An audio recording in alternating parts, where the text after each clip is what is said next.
सगळ्यात पहिल्यांदा अजम्पशन समजून घेऊया आपण की जर रिटेल तुमचा कुठलाही फॉर्म नंबर असेल, सो रिटेल साठीचा ऍप्लिकेशन फॉर्म नंबर असेल किंवा ग्रांटेडचा फॉर्म नंबर असेल तर त्याला फक्त नंबर्स आहेत, त्याला कुठल्याही प्रकारचं वर्ड देण्यात आलेले नाहीयेत.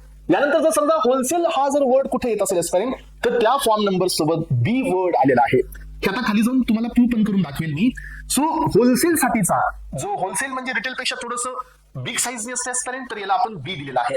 यानंतर होलसेल विथ मोटार, याचा अर्थ काय की जे होलसेल विथ मोटार साठीचे जे लायसन्सचे ऍप्लिकेशन फॉर्म आहेत किंवा ग्रांटिंगचे जे फॉर्म आहेत यांच्यासाठी जो वर्ड आलेला आहे तो डबल बीचा आहे.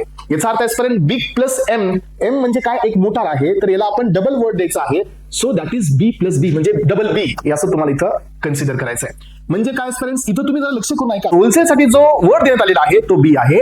होलसेल विथ द मोटार याच्यासाठी जो वर्ड देण्यात आलेला आहे फ्रेंड्स तो डबल बी आहे. हा डिफरन्स काय आला माहितीये तर तुम्ही याला समजून घेण्याचा प्रयत्न करा.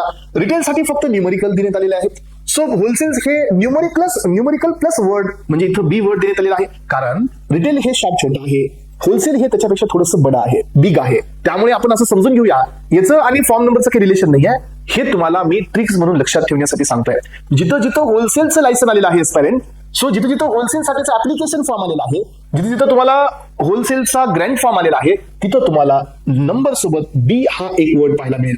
जिथं जिथं होलसेल प्लस मोटार आहे तिथं तुम्हाला नंबर प्लस वर्ड पाहायला मिळेल आणि तो वर्ड असणार आहे डबल बी. जिथं जिथं रेस्ट्रिक्टेड लायसन्स हा वर्ड आलेला आहे त्या ठिकाणी तुम्हाला नंबर प्लस ए हा वर्ड पाहायला मिळेल. जिथे तुम्हाला लोन लायसन पाहायला मिळेल तिथं तुम्हाला एकतर ए किंवा ई हा वर्ड पाहायला मिळेल नंबर सोबत.